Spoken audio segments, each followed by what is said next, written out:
Mr. President, I rise today in support of an amendment that I'm hoping will be part of the energy bill currently being debated on the floor and being shepherded through the Senate by my colleague from the great state of Alaska, Senator Murkowski.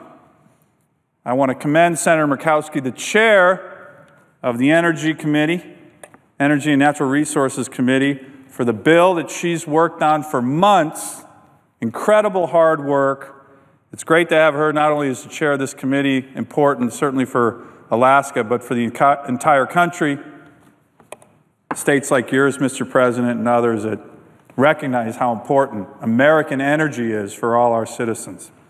And one of the many positive aspects of the bill that we've been debating is that it's focused on cleaning up old regulations, cleaning up outdated programs, getting rid of some of the things that we don't need. And, Mr. President, the amendment that I would like to introduce as part of the energy bill is based on a bill that I recently introduced called the Red Tape Act of 2015. The Red Tape Act, RED. RED stands for Regulations Endangered Democracy Act. And I believe, Mr. President, that that's the case, that the onslaught of regulations are not only threatening our economy, but are actually threatening our form of government. So that's why I'm proposing a simple one-in, one-out bill that will cap federal regulations. A simple common-sense approach to federal regulations that will begin to address what I think the vast majority of Americans recognize is a monumental problem. What is that problem? Economists around the country, many members of this body believe that the overregulation of the American economy is why we can't grow this economy. And, Mr. President, I think this is often looked at as a partisan issue. It is not a partisan issue. To the contrary, it is a consensus issue about the impacts of regulations on the American economy. Let me give you a couple examples. Here's how The Economist put it in a 2012 cover story titled "Overregulated America." The red tape, right here. Here's what this lead article in The Economist said a couple of years ago. Quote, "America needs a smarter approach to regulations that will mitigate a real danger, that regulations may crush the life out of America's economy." A real danger. The Economist. The regulations will crush the life out of the American economy. Mr. President, I think that's already happening. And again, like I said, this is not a partisan issue.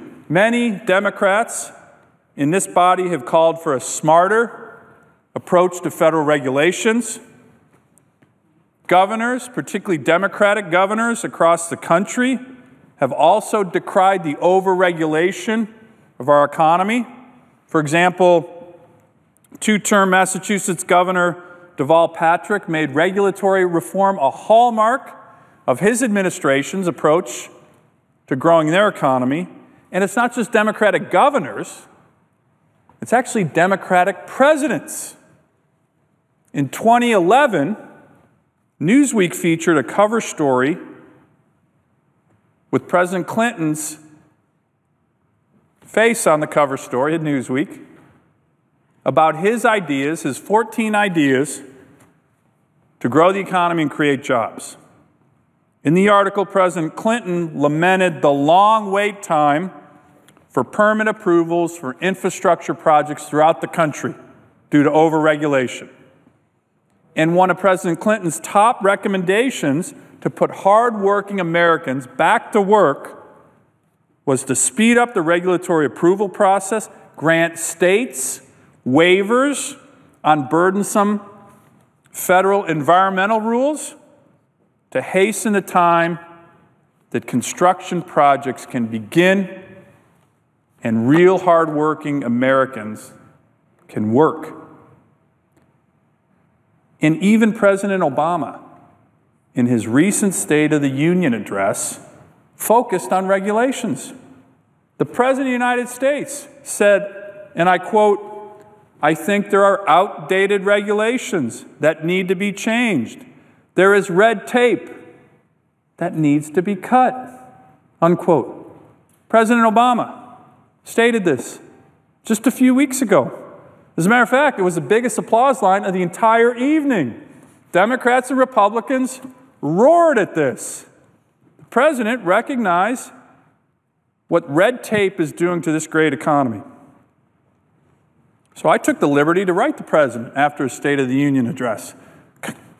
Commended him for his focus on regulations and asked him to get his administration to back my Red Tape Act and to follow through on his promise to reach across the aisle for good ideas to grow the economy. And this is one that would strengthen our economy, create jobs for hardworking middle-class Americans, union workers, and paved the path for what we haven't seen in over 7 years. No, over a decade, Mr. President. A private sector that's thriving. That's the heart of the American dream. Before I get into the details, let me spend a few minutes on the economy and why I believe we must pass this amendment. Our debt is approaching $20 trillion. The national debt of the United States has increased more under President Obama's two terms, than it has under all previous administrations in U.S. history. And one of the reasons is, of course, we're spending too much. But, Mr. President, I believe the biggest reason is because we cannot grow this economy. The U.S. average economic growth rate for almost our entire history as a country, from 1790 to 2014, has averaged about 3.7% GDP growth. That's real American growth. 200 plus years. Ups and downs, but that's been the average. About 4% GDP growth. This is what's made us great as a nation. The Obama administration's average GDP growth has been about 1.5%. Dramatically less than the traditional levels of American growth that we need. As a matter of fact, officially, this recovery has been the weakest in over 70 years. And while the American people might not have all these specific numbers at hand, they know that something's wrong. They know that they're not finding the good jobs, that they're not getting the raises at the jobs they have. They know that their families' budgets aren't stretching as far as they used to stretch. This should not be the case. We live in we live certainly in the greatest nation in the world. We have so many advantages over other countries. A still thriving high-tech sector that's the most innovative in the world. An efficient agriculture sector that feeds the world. Universities, the best universities in the world by far. A renaissance in energy production, renewables, oil and gas that have once again made us a superpower of the world. One of the best managed, highly productive fisheries in the world, from my state in Alaska. Certainly the most professional, lethal military in the world. We have so many advantages over every other country in the world. So why aren't we growing our economy? Why can't our economy expand at traditional levels of American growth? Look at this chart behind me. This clearly, to me and to many others, is one of the reasons. New regulation on top of old regulation, on top of old regulation, a steady increase year after year, starting here, 1976, with no end in sight. An explosion. that's going to keep going until we do something about it. Through these regulations, the federal government is looking to regulate every aspect of the American economy. And that's one of the main reasons why we can't grow. When it was first published in 1936, the Federal Register, which contains a daily digest of proposed regulations from agencies and final rules and notices, was about 2,500 pages. By the end of 2014, the Federal Register had ballooned to close to 78,000 pages. This is what you're seeing, an explosion of regs. This chart directly relates to why I believe we can't grow our economy. Remember, Mr. President, regulations right here, these are taxes. They cost American families. They cost American consumers. They cost American small businesses. And there are huge costs to this explosion, particularly when they accumulate like this. President Obama's own Small Business Administration puts the number at the annual costs of regulations that impact the U.S. economy at about $1.8 trillion per year. $1.8 trillion. That's a number that would make it one of the largest economies in the world. That's about $15,000 per American household. It's about 29% of the average American family budget. That's what we're doing to our families and our economy. So, Mr. President, I believe a huge part of the problem of what's holding our economy back, opportunities for middle-class families, is right here in this town. The federal government with agencies in the alphabet soup, numeration, the IRS, the BLM, the EPA, are constantly promulgating new regulations. And here's what they don't do. They never remove old regulations. So from across the country, whether it's Alaska, whether it's Maine, our businesses, our citizens, particularly the most vulnerable, our families, are being impacted by the explosion of regulations from the federal government right here in Washington, D.C. Let me just give you a few examples, Mr. President. On the North Slope of Alaska, they can't get small portable incinerators that comply with upcoming EPA regulations. So the trash in these amazing communities in my state piles up until it's actually taken out by airplane. Now, this is polar bear country. This is dangerous. Trash everywhere. It's certainly harmful to the environment because regs don't allow incinerators. Because of the federal roadless rule in southeast Alaska, we can't even build new alternative energy plants for the citizens of my state who desperately need energy because we pay some of the highest costs of any state in the country with regard to energy. And nationally, bridges are crumbling, and we can't get them built in large part because of the overburdensome federal regulations. You know, Mr. President, on average, it takes over 5 years to permit a bridge in the United States.